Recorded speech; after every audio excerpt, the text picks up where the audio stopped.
Bismillahirrahmanirrahim. Kata Allah, wa dhanna annahu al-firaq, sementara dia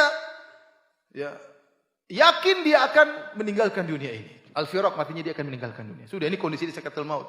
Wa dhanna annahu al-firaq, maka tatkala dia akan meninggal dunia, terbuka pandangannya melihat macam-macam. Dia akan melihat malaikat, dia akan melihat ini, melihat anu. Wa dhanna annahu al-firaq, dan dia yakin dia akan meninggalkan dunia ini. Waltafatis saqu bis-saq, maka bergabunglah betis dengan betis. Betis dalam bahasa Arab bisa artinya betis asli, bisa artinya sak, itu adalah ungkapan bahasa Arab untuk menunjukkan kedahsyatan kesulitan.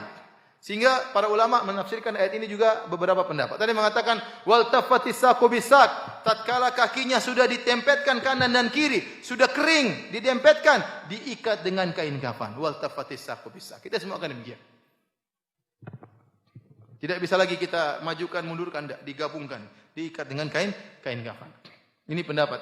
Ada yang mengatakan wal tafatis saqu bis-saq, artinya kesulitan bercampur dengan kesulitan. Kesulitan sakaratul maut bercampur dengan kesulitan dari alam barzakh. Sebentar lagi akan dihantam oleh malaikat. Sebentar lagi akan dipukul oleh malaikat, sehingga bertumpuk-tumpuk kesulitan tatkala itu. Wal tafatis saqu bis-saq. Itu hari yang sangat dahsyat. Orang yang akan meninggal dunia sementara dia dalam kondisi kafir, dia akan merasakan kesulitan yang amat sangat. Kata Allah, ila rabbika yauma idzinil masaq, maka kepada Rabbmu lah pada hari tersebut engkau akan dibawa. Sudah selesai. Sebagian ulama mengatakan ayat ini menunjukkan orang tatkala akan meninggal dunia dia akan melihat apa yang terjadi padanya. Dia lihat malaikat datang, malaikat maut yang mengerikan, kemudian dilihat neraka di hadapannya. Ya, makanya dalam satu hadis kata Nabi sallallahu alaihi wasallam, "Man ahabballaha liqa'ahu, ahabballahu liqa'ahu. Wa man kariha liqa'allah, karihallahu liqa'ahu." Kata Nabi kepada Aisyah, barang siapa yang suka untuk bertemu dengan Allah, Allah pun suka bertemu dengannya.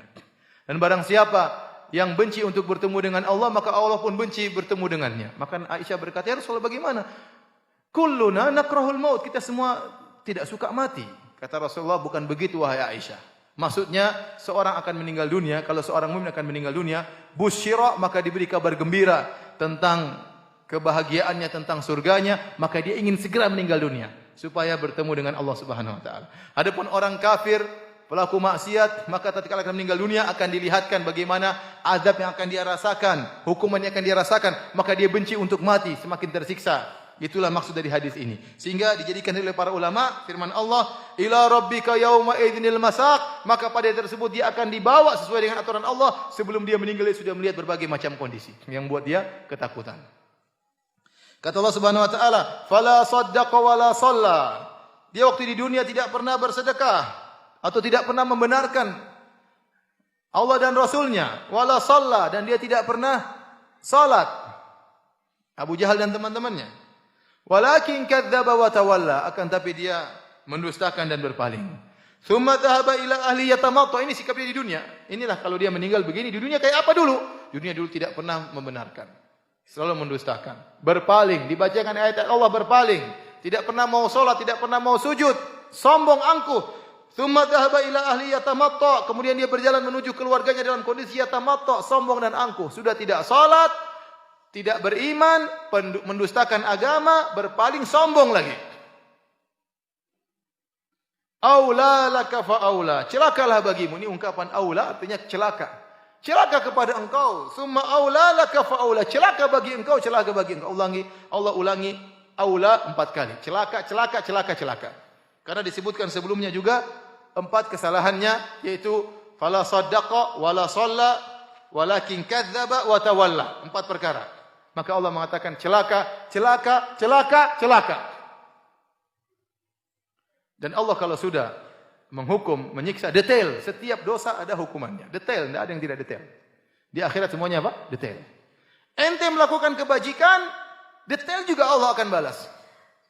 La tahqiranna minal ma'rufi syai'an walau an talqa akhaka biwajhin talib. Jangan kau remehkan kebajikan sedikit pun, meskipun hanya tersenyum waktu bertemu dengan teman. Itu senyum itu akan ada balasannya. Demikian juga maksiat, detail Allah balas. Makanya kata Allah, "Faman ya'mal mithqala dzarratin khairan yarah." Barang siapa melakukan kebajikan sebesar zarah pun dia akan lihat hasilnya. "Wa may ya'mal mithqala dzarratin syarran yarah."